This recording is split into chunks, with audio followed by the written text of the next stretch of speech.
If you're watching this right now and you haven't hit the like button, Billy, get on it. Bug your brother. Tell him to do the same. Just as we come out at him and say that we are both Jose Barrios believers again, the man is 100% fixed and is back to where we expected him to be. Yeah. And the baseball gods have taught us we should shut our damn mouths, right? Yeah. Buddy, what a tough loss to swallow yesterday. Just a drumming. Just a drumming. Yeah. It was, look, I'm not going to lie. It is hard to wake up and do a podcast this morning. I know the Marlins are probably better than anyone's giving them credit for. I would agree with that. I had higher hopes for this series than an 11-0 opener. What's really frustrating about this 11-0 loss is that honestly, it was so much easier to take than it being a 2-0 loss, which has been pretty much the MO of this team this season is great pitching and then no offense to back it up. At least this time with the no offense, there was also no pitching, which hasn't really been the case. I know I messaged this to you yesterday. I just got such a kick out of it. Sportsnet Stats tweeted out, Vladimir Guerrero Jr.'s double play grounder had an exit velocity of 113.7 miles per hour. It's the hardest hit ground into a double play by any MLB player in the StatCast era since 2015, which long toss veteran baseball Jen retweeted it, and she quote tweeted it as, what an utterly ridiculous thing to tweet, which sums it up so beautifully. Like, I honestly, man, I was laughing so hard at this stat last night. I don't know what was wrong with me. When you get into those like little giggly, like the world was shitty. We just lost 11-0 and Sportsnet's out there tweeting about how Vladdy is hitting into double plays at a harder hit rate than anyone in history. The least desirable play in baseball, he did it with an exit velocity that is just, oh boy, fire, right? Yeah, I mean, it's I kind of joked of like, it's kind of being like, hey, where can I get food poisoning, but still have the food taste good? Right. Right. Yes. It reminds me of, I don't know, you're not the biggest football guy in the world, but you're familiar with Brett Favre. Yes. He holds like the all-time record for most interceptions. I watched There's Something About Mary, Adam. Okay, yes, Brett Favre. But like he holds by a long shot, the NFL record for most pass interceptions. And it's just like, you have to be so good to be that bad. Yes. And that's where I fall on this whole Vladdy stat. It's like, man, can he ever crush the ball? But right now, it's just not going in the right spots. So I just love that it's like no double play has ever been turned that quickly. Yeah. Hearts have never been broken so quick. So great on Vladdy. Yeah, man. Tough game to watch. Speaking of full-blown jinxes, and us jinxing Jose Barrios, I will take all the lumps for full-on jinxing Nate Pearson. Oh, yeah. That was another one, eh? Two back-to-back stinker outings. Back-to-back stinkers from Nate. What the heck, man? He waited for me to add him to my fantasy team is what happened. Right? We double jinxed him, basically. Yeah, man. 8 earned runs over the last inning pitched. His ERA has ballooned from 1.96 to 4.88. Oof. Yuck. Yeah, that happened quickly. Yuck. That happened quickly. That is the downfall of being a reliever and why stats like WHIP are so much better to follow along, is that 1 or 2 bad outings in a year can literally ruin your ERA for months. So a bummer to see, but Lots to get to here. It is Mailbag, Monday morning mailbag on a Tuesday afternoon here, and you folks have hit us with a ton of comments and questions, so we won't dawdle too long here. I'm Scott Belford, joined as always by the best co-host in the biz, Adam Mack. We go through and comb through all the interactions throughout the week, assembling your questions and comments, which you can get to us by DMing us on Instagram, the Walk Off Podcast, on Twitter at Walk Off Podcast. You can also join our Discord. That's easy to do. Just hit us up with a DM, either Insta or on Twitter, and we will send you a link. Things are always happening in that Discord. We're pushing 250 members at this point, and it's just nonstop Blue Jays and baseball talk. And then the Patreon, you get that priority bump, right? $4 a month, and you get that priority bump, baby. So we read every single one of our Patreon questions and comments, and we appreciate all of you. Yeah, by the way, on Patreon, Nick asked, I came down with a cold recently. I have sniffles, and I'm very self-conscious of myself sniffling into the mic. So if at some point today there is dead silence for about 20 seconds, it's because I've muted my mic for a sniffle and have forgotten about it. So I'm going to try my best to enunciate and not stumble on my words. But Nick S. on Patreon commented on yesterday's what was yesterday's MLB show? Mondays. MLB Mondays, yes. And asked where's the best place to ask questions for the mailbag. To which I responded, shoot us a DM right here on Patreon. But then Nick never got back to us. So, well, now he knows. Maybe he didn't even have a question. That's what I love. Maybe Nick is just proactive, right? He's not. He had no question. He's like, what if something does come up? I need to know. What if something comes up? Yeah. What if you guys keep calling Kevin Gossman Gary Gossman? And I need clarification on that. Who do I talk to? Where do I send that message? Which, by the way, dozens of comments coming in on Gary Gossman. So this is what happened, everybody. We're going to clear this up now because we know it's Kevin. What happened is that Adam, somewhere along the lines, I think it was a couple weeks back, called Kevin Kiermaier Gary Kiermaier. And then almost seamlessly, I did not correct him, by the way, almost seamlessly went into talking about Gossman and called him Gary Gossman. And then I burst out laughing, and we have been just interchanging Kevin and Gary nonstop since. So if you're hearing Gary's where there should be Kevin's, you're now in on the joke. That's it. Yeah, that's 100% it. I did dabble with a AI image generator combining Gary Gossman with Gary Gulman. Yes. Nightmares, Scott. These images. You're like, we're not even going to show them. We're not going to show them. So Gary Gulman in a Blue Jays uniform, aka Gary Gossman. The things of nightmares is what this is. Yes. So that's what it is. So. All right. So before we get right into this, because we do have a big mailbag, we do have a little bit of housekeeping here. The first live walk-off podcast ever is in 2 days here in Calgary. And we are dead set on uniting Calgary Blue Jays fans under one roof. Okay. We're selling tickets. We've got people coming out already. Bottle Screw Bills is where this is taking place. The show is going to be at 7:30, doors at 7. It's going to be your typical walk-off podcast. We're going to be there talking Blue Jays, talking baseball, but we're also going to have a little stand-up comedy involved. We're going to have some giveaways, and we're going to do a mini mailbag, a live mailbag where we go into the crowd and kind of talk Blue Jays with you, the listener. So how do you get in on this? Tickets, we're going to have a link pinned in the comments on YouTube or in the show notes on the audio side. You use the code WALKOFF to get your $5 off.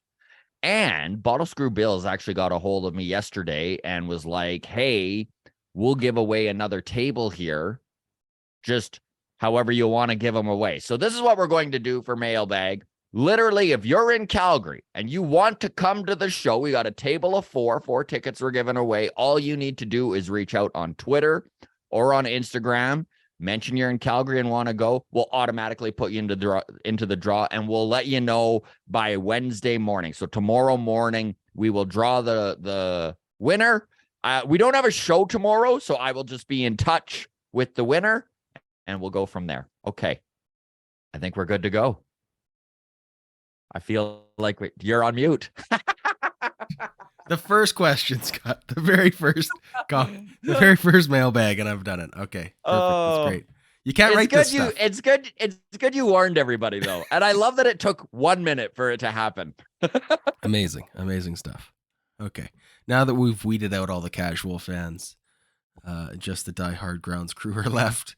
Let's get to question number 1. So, firstly, Kevin from Patreon says, Gary. Hey, no, sorry. No, well done. Says, we have been absolutely bailed out by the fact that the Yankees have lost 4 straight, the Astros have lost 5 straight, and don't look now, but the Red Sox are back in the picture with a 5-game winning streak. This is a nightmare for Blue Jays fans, but this is good for the sport, right? I mean, if you're going to take a silver lining, that's probably the one. It definitely does create more engagement from more fan bases around Major League Baseball. I think that's what they were attempting to do in expanding the playoffs, was create excitement in June and July for more fan bases, right? Because there was a lot of teams like Kansas City, like Oakland only 2 years ago, that were like, we're done. It's middle of June. This is over. And this has created what is it? What would you call it? A delusion bubble for some fans. We get to be delusional a little bit longer. Teams like the Chicago White Sox get to start doing the math and being like, we're actually only like 4 games out of the lead of this division, this god-awful AL Central division.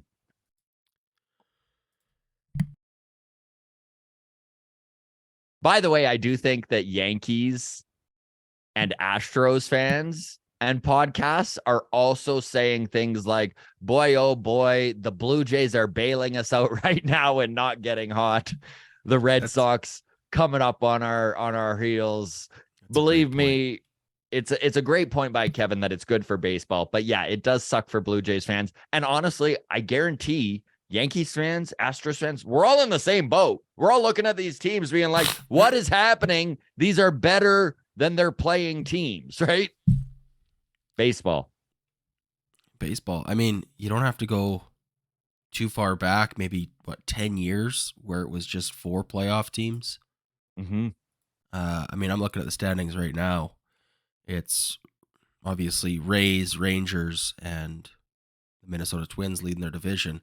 And then Baltimore has the sole wild card spot. I mean, if you're the Mariners, you're 8.5 games out of a wild card spot already. You're probably, your season's done. And you have the same division, or I'm sorry, the same record as the Minnesota Twins. Yeah, actually a half game up on the Twins if you want to be. If you really want to rub it in their face, yes. So, yeah, I mean, it's good for baseball. It's a frustrating little wrinkle, but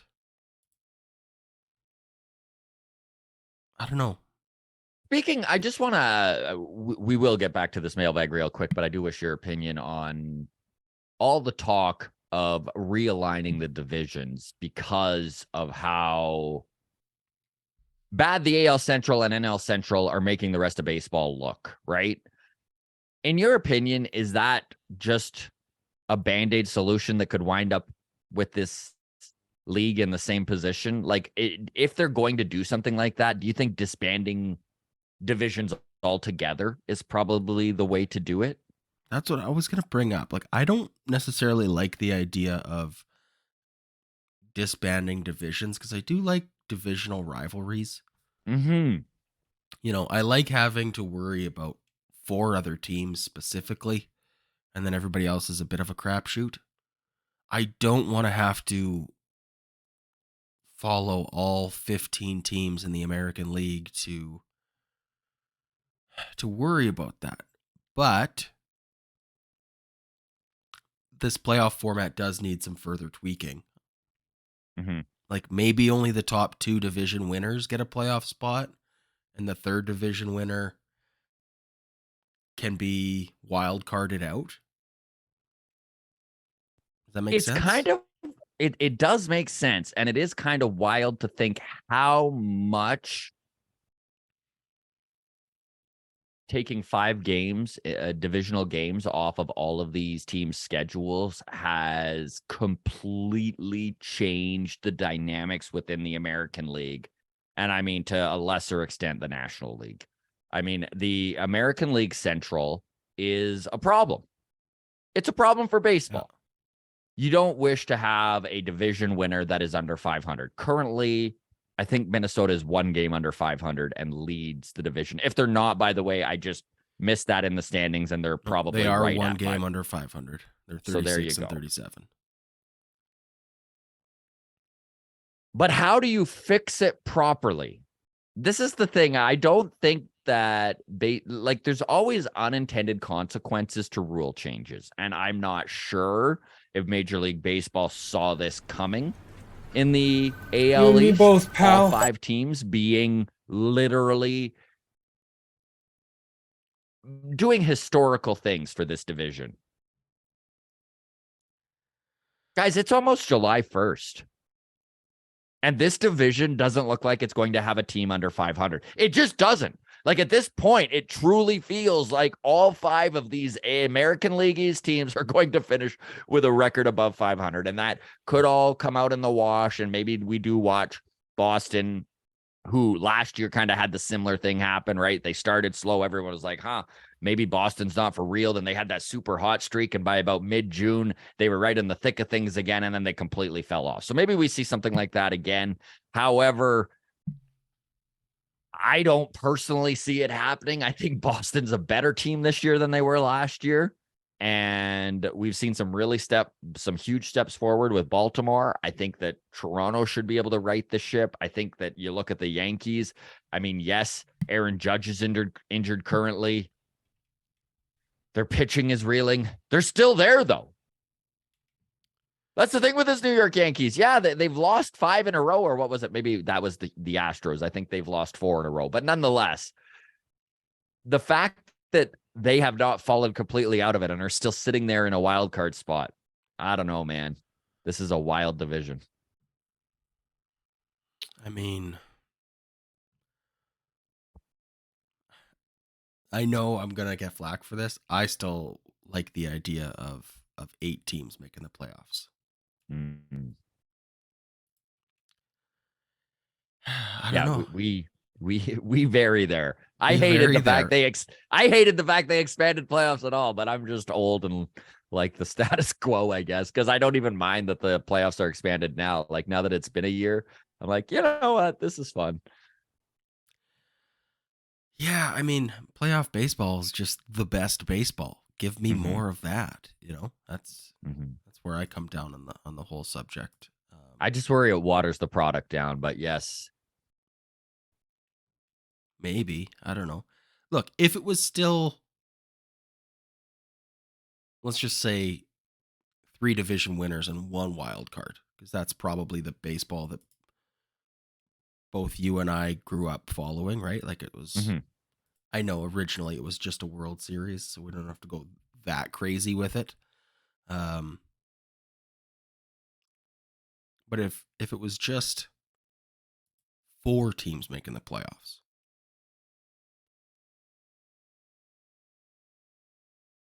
would the Blue Jays be sellers at the deadline? Oh, yeah. You would have to be. There would be so many sellers at the deadline, obviously. Like I don't think we have a shot at the Orioles. We're 6.5 back. Do we have a chance at a home playoff game in the first round? I don't think so. I do. I still think we can catch the Orioles for the number 1 wild card spot. They play the Orioles 6 more times. Yeah, man. I think it's totally possible. Listen, this team really has to improve. They got to find their offense. Vladdy, there's a lot of things that need to go right for this team to catch Baltimore. Number one, Vladdy's got to get right. Number two, Ryu has to step in and be a viable option in that 5-hole. We need just the bats in general to come around. I mean, if you start looking at this lineup, who expected George Springer to slump? I mean, this is a thing that's not being talked about. Springer's not having a great season. He's been fine. He's just not the George Springer we saw last year and in 2021. He's just not. And it's being overshadowed a little bit because Vladdy is slumping so heavily. It's being overshadowed a little bit because Bo Bichette has been literally lighting the world on fire. But George Springer is the catalyst at the top of this order, and we need to see more out of him, especially while Vladdy is reeling. OPS plus for George Springer, 105 this season. So still above average, but his previous career low was 114. Every other season, 126, 129, 141, 150, 141, 141, 133. So still good, but definitely, like you said, not what we expected. I mean, it's the same thing with Vladdy, right? Mm-hmm.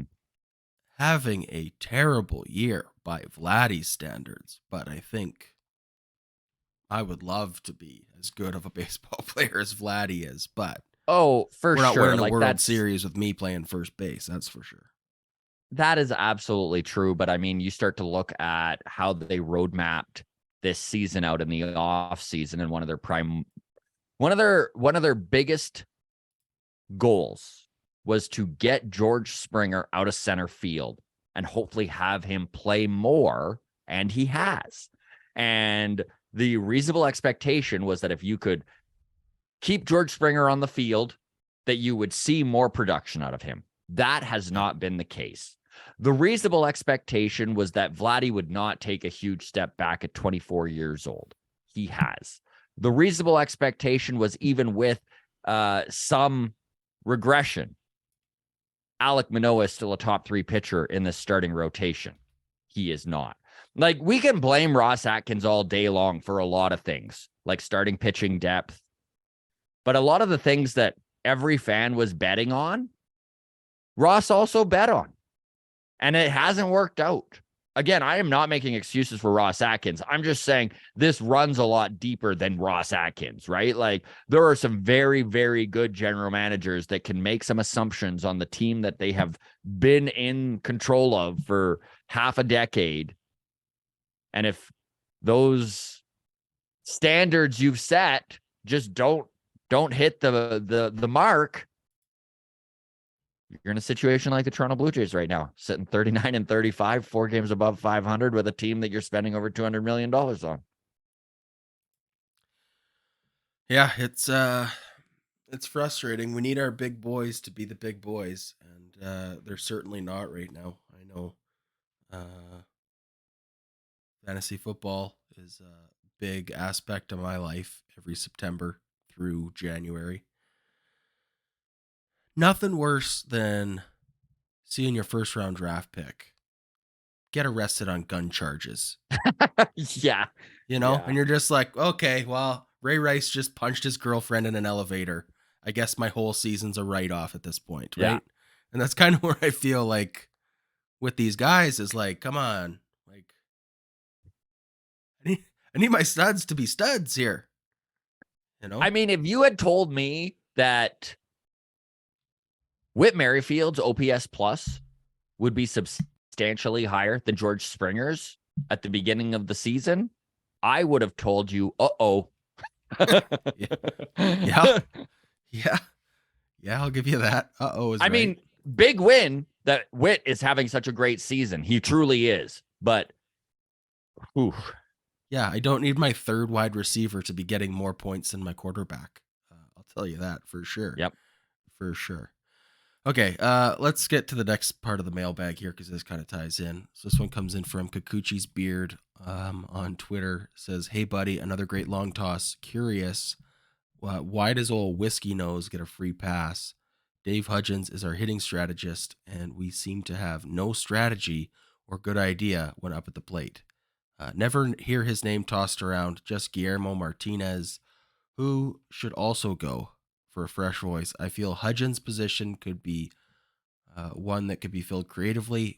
Maybe a Victor Martinez fits here rather than a full blow hit C or a hit C.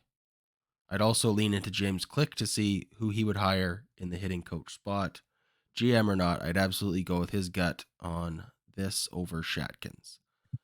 Let him put his first successful stamp on this team, maybe the first of many."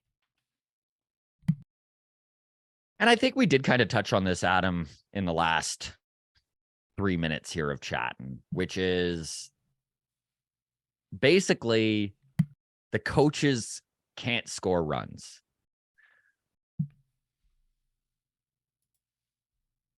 Which is truly as mundane of a response as I can give to this comment. And it's probably been overused. That said,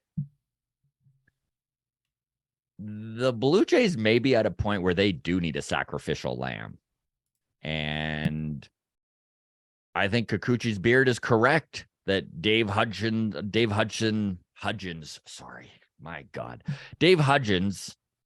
probably is on the hot seat. Guillermo Martinez probably is on the hot seat. I don't think this team is going to fire John Schneider. I may eat my words. That said, it looks so bad on Ross Atkins. We've talked about this before. They fired Charlie Montoyo just last year. And how many managers can you fire when you're 4 games above 500? One a year? Like, this is the same team. So they need the players to step up here. Now, I hate saying this over and over again, but it is true when it comes to the Toronto Blue Jays. For whatever reason, they seem to pull their ass out of the fire in the second half of the season. It was that way last year. It was that way in 2021. Remember 21? Right? We all had written this team off. And then they won 91 games. This team absolutely could still win 92 games, 93 games. They'd need to be on a 600 winning pace. That's doable. The fact they're only half a game out of the wild card also shows you how tight it is going to be to make the playoffs. And that, yes, you can go on some losing streaks and still be in it. So maybe Kikuchi's Beard is right. Maybe we see Dave Hudgens on the way out and them try and shake up this roster by having a sacrificial lamb. I don't know, man. I think if we knew the answers, we'd be working within this organization. Well, can't play the players only meeting card again, can we? Well, they did have 3 players only meetings last year, so maybe they can. I don't know. It's just getting a little bit. They need a win here tonight. Like, this cannot continue to go on. Like, I don't want to be going into Oakland being like, well, we need to or not going into Oakland, but coming home with Oakland going to Toronto being like, okay, they absolutely have to sweep this series. Like, let's win a couple in Miami. Oh, come on, guys. All this talk of Luis Ariz hitting 400 and the trolling the Miami Marlins Twitter did with the fire and ice of Vladdy and ice and Luis Ariz and fire. I mean, was it trolling or were they just looking into the future? Luis Ariz, by the way, hitting 400 again after going 5 for 5. I also jinxed him. I reverse jinxed him, Scott. I think, Adam straight up yesterday came out and was like, he's not going to hit 400 again for the rest of the year. And then literally later that day, the next day, goes 5 for 5 and gets right back to it. So, and then Barrios implodes and Nate Pearson continues to have whatever. Yeah. I'm just eating a lot of crow lately, and it's not my favorite flavor of bird. So Yeah. okay, let's move on then. Jenna on Twitter says, "Hey guys, love the show.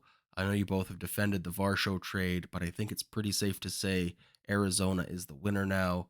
I mean, they are first place in the NL West this year on the back of Lourdes and Moreno. This team, on the other hand, isn't even in the playoffs right now." Okay, so a few things here. Number one, Jenna, thank you for reaching out and contributing to the walk-off community. We really do appreciate it. And I guess Adam and I are defenders of this trade. I honestly still think, man, that the time to start evaluating this trade is next year around this time. You know, it's so difficult to accurately evaluate a trade that has a player with 4 and a player with 6 years of control in 2.5 months of a season. And listen, yes, Lourdes Gurriel Jr. had a heater of an April. He was absolutely the catalyst of this D-backs offense. But this was a damn good D-backs team with an excellent core of controllable young players well before this trade was made. Right? Like the starting pitching has been excellent this year, but it was good last year on the back of Merrill Kelly and Zach Galen. The bullpen has been great all season long. Super hyped prospect Corbin Carroll has literally worked out in every single way. He is going to probably win the NL Rookie of the Year. So I guess what I'm getting at is my pushback to this comment, Jenna, and thank you for writing in, is they are in the first place on the backs of Lourdes and Moreno is a little bit misleading. They are in first place because they are a well-constructed team with balance and plenty of depth where their young, controllable core has taken another step forward developmentally. Like Lourdes Gurriel Jr., man, this is who he is. He played like this in Toronto. He's an incredibly streaky player with below average defense. Lourdes is ice cold, by the way. His 1.6 wins above replacement on the season, just so to put it in perspective, was sitting at 1.5 wins above replacement April 29th. Like he's not doing what Chapman did, but there is a little bit of a comparison in his season here. His numbers are basically his career average numbers right now. Career for Lourdes Gurriel Jr. is a batting average of 284 and an OPS of 804. He's currently hitting 280 with an OPS of 835. Yes, he's got 11 home runs on the year, 7 of those in April. In his last 15 games, he's hitting a $180 with a slugging of 377, and it's only worse over the last 7 games where he's hitting 133 and a slug of 233. Listen, I honestly, and Adam, I kind of hate these questions, and no offense, Jenna. I always feel like I'm shitting on Lourdes here. I'm not.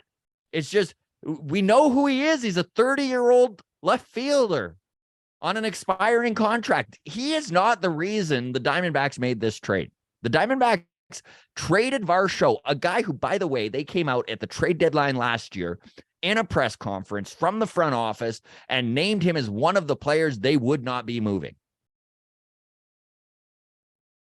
The reason the Diamondbacks traded Daulton Varsho was for Gabriel Moreno, right? Under control for 6 more years. He's 23 years old. He's got a cannon of an arm. But I sure would love it if Jays fans stopped acting like he's Adley Rutschman. This is no offense to Gabriel Moreno. Adam, he's 82 games into his Major League Baseball career, and everyone's acting like he is going to be JT Realmuto. He's got a lot of development to go before he gets to that. And listen, his stats this year are fine, right? Like his stats this year are fine. But both our catchers, Jansen and Kirk, despite struggling, both of those guys have struggled this season, have better numbers than Gabriel Moreno do, right? Like Moreno's sitting at a batting average of 267, 2 home runs, and an OPS of 650.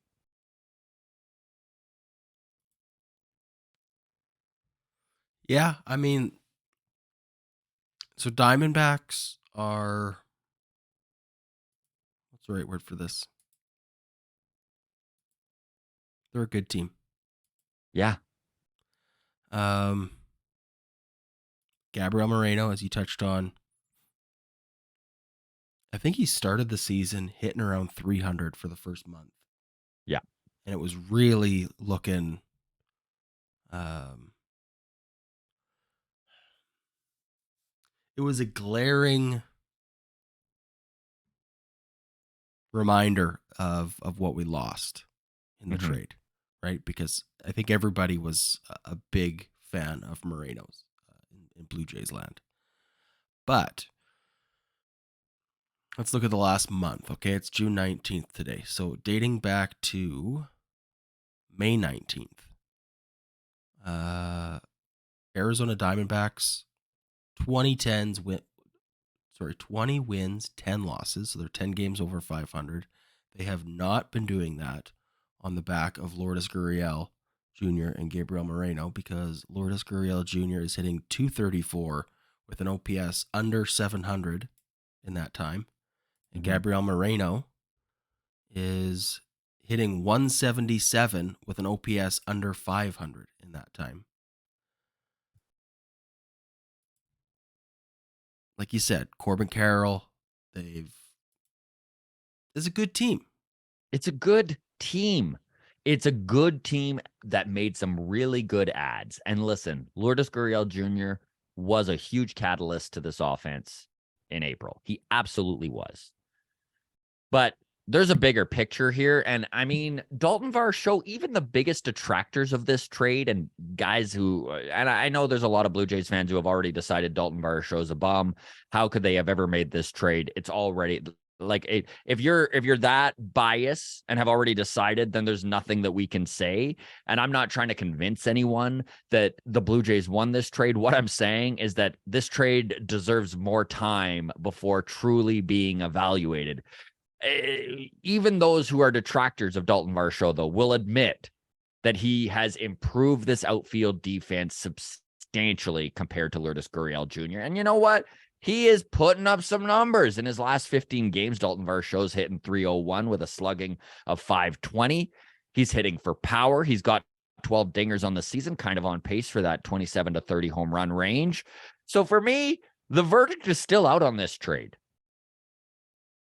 And I kind of am at the point with this trade of like, I think mentally the best thing for all Diamondbacks and Blue Jays fans that we could do is just accept Daulton Varsho is now a part of this team. Forget about how Gabriel Moreno and Lourdes Gurriel Jr. are doing, vice versa for Diamondbacks fan. Just enjoy the fact you've got some really good, controllable young ball players on your team. Yes, Gabriel Moreno has a lot of development left in his game, which is why the Blue Jays chose to move him. And don't get me wrong, I think they would have rather move Kirk, but you only get to trade who the opposing team is after, right? Like you can't make a deal and it be one-sided. You slide the paper across and then be like, yeah, that's done. Good. So I think what happened is that the Diamondbacks wanted Moreno over Kirk. We don't know. We'll never know. All we know is that when we were lucky enough to have Mark Shapiro on the show and we brought up this trade, he mentioned the only way to get the trade done was to include Lourdes, which is why Lourdes was involved. Lourdes was not the piece that either of these teams had the deal centered around, obviously. Anyways, Jenna, thank you so much. I hope you didn't take offense to our pushback there, but yeah, I don't think if you were looking for us to be like, yeah, you're probably right on this one, the Diamondbacks one, I'm not there yet. By the way, in the last month, Alejandro Kirk hitting 291, OPS of 675, so not the best, but nice batting average from Kirk. He's never going to be a slugging percentage kind of guy. Danny Jansen, however, 273 batting average, OPS 971 in the last month. Danny Jansen currently sitting at, I think it's 9 home runs on the year, has missed some substantial time, is still on pace to probably have a career year when it comes to home runs, as long as he can stay healthy. And I mean, health has been a concern for Jano over the years, and staying healthy behind the plate. But whenever he's been on the field, right, like whenever he's playing, over the last, I would say, a year and a third, he's been incredible. He's showing big time power. He's shown the ability to hit some doubles, and he's showing the ability to really go oppo and really provide some power. Yeah, no, I'm thrilled with Danny Jansen. Hopefully he can stay healthy and stay in the lineup. Speaking of healthy and in the lineup, Daulton Varsho, we'll just touch on before we move on to the next one. Over the last month as well, hitting 252 with an OPS plus of around 120. So Daulton Varsho, I'm happy with him. Yeah. By the way, second on the team in home runs for Daulton Varsho. Yeah. 14 for Bo Bichette, 12 for Daulton Varsho. So, I mean, if Daulton Varsho is giving me a 231 batting average, but he's pushing a 25 to 30 home run pace and Gold Glove in the outfield, then yeah, I'll take that. Yeah, I will take an OPS plus of 120 every time. Like, heck yeah. Okay. So thanks for that one, Jenna. Next one comes from Discord. Original Blunt Smokin' says, there haven't been many games where I thought we were outmatched this year. So many of our losses have felt totally winnable, which makes everything feel so much worse and so frustrating. Yeah, doesn't it? We touched on this right off the very top of the show, of just like, it was almost easier to deal with an 11-0 blowout than it would have been if it was 2-0, which has been kind of the MO of this team over the last little while, and really over the season. Can you take some positives out of that? I mean, maybe. It also feels like a detriment. It feels like an Achilles heel. It feels like these guys, when the chips are down, just don't quite have it to come up big, and they got to figure that out. Yeah, I mean, I don't know. Like I said, it was tough waking up this morning to do a podcast because the toxic positivity is running a little bit thin for me today. Yeah. I'm having a hard time defending this team at the moment. It's just everyone's underperforming. I don't know what else to say. Like, I always try to be as level-headed as possible when we turn these mics on. But if you were to see my group chat with my fantasy baseball team last night, where we started talking Blue Jays, it was not pretty, buddy. Like, I was literally like, fire them all. And I know darn well that John Schneider isn't the one who isn't driving in runs from second base. I am aware, but there's just so many things about this team that I keep pulling my hair out about. And I, as level-headed as I try to stay, after watching an 11-0 loss, when I'm on my own devices, 30 minutes after that loss in a group chat, yeah, I do not seem like a very reasonable fan at all. So I get the feeling everyone's having, right? Like, we're all in this together, more so than the freaking players, even, I feel like. Yeah. Let me run down the list. We're not going to do the full list, but I'm going to do 12 players on the Blue Jays. Okay. So bear with me while we run down 12 names. These are by games played, the most games played on the Blue Jays. So here's what I want you to do, Scott. Mm-hmm. Simple. You can do thumbs up because that'll be great listening. Or you could just tell me you're like happy or disappointed with these players. Okay. You understand the rules of this game? I am fully on board here. Okay. So we'll start at the bottom. We'll work our way up. At the bottom is Santiago Espinal, hitting 208 with an OPS of 561. Happy or disappointed? For the most part, I've been disappointed with Santiago Espinal. That said, he has kind of recovered from a very, very rough April and is more or less our 24, 25, 26 man on this roster, not an everyday player. It's tough to be too disappointed in this type of player. And I would say disappointed, but slowly coming around, just like his season is. So much for the short answer, Scott. Okay. Sorry, I'm gonna keep track. We're gonna do a quick tally of how many people we're disappointed with. Okay. So that's one for the disappointed with. I'm just gonna chalk it up there. Slowly coming around doesn't quite count yet. Kevin Biggio hitting 180. OPS 614. Yeah, same answer as Santi. I mean, yeah, put him in the disappointed. Okay. Brandon Belt hitting 263.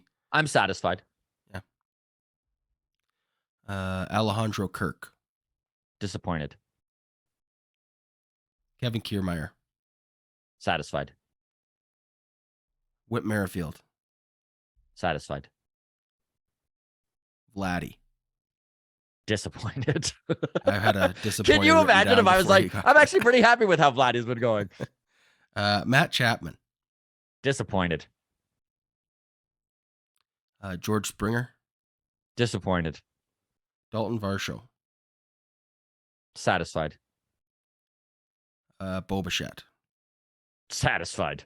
Yeah, hard not to be. Okay, so that's 1, 2, 3, 4, 5, 6. Well, that's an even split, 6 and 6. Do you win a lot of baseball games when you're disappointed in half of your roster? The answer is about 4 more than 500. Yep, and that about sums up where we're at. So, okay, this has been a fun little game. We'll revisit this in September, and hopefully things are different. Yeah, agreed. Okay, last one. Here's a fun one to get to, and then we're out of here. Scott Carter on YouTube, long time. I think he's been with us since day one. Yeah. Scott Carter says, Carter. and I love this idea. So for the home run celebration, what if fans just do it and create a home run chant? Something like in the UK with football chants.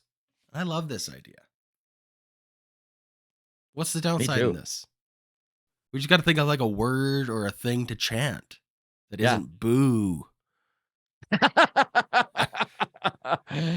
Yeah, I kind of like it too. Our own home run jacket, but with words. All right, that's the mailbag for today. It's a bit of a shorter one. We had a lot to get to, but yeah, I don't know what else to say. Hey, appreciate all the interaction, everybody. Honestly, we truly do appreciate the grounds crew. This community makes baseball every day so much more fun. And so thank you to everyone who is constantly contributing. We would love to see you out if you're in Calgary. Thursday at Bottle Screw Bills, we're doing the live podcast. And I think it would just be fun to all sit around afterwards and kind of, talk some Blue Jays and actually meet some of these handles and names that we're just internet friends right now, but let's make it official. Again, that starts at 7:30 on Thursday. You can get your tickets for that. They're going to be pinned in the comments and YouTube or in the show notes on the audio side of things. Walk off is the code to get your $5 off. And again, we are giving a table of 4 away. All you have to do is if you're in Calgary and can make it, DM Adam or I, Twitter at Walk Off Podcast or Instagram, the Walk Off Podcast. Just say, hey, I'm in Calgary. Get me to the show. And we'll put your name into the draw and we'll let you know tomorrow. All right, everybody. We will see you Thursday night in Calgary. And of course, we're going to be putting that up on Friday morning. All the best, everybody. Cheers.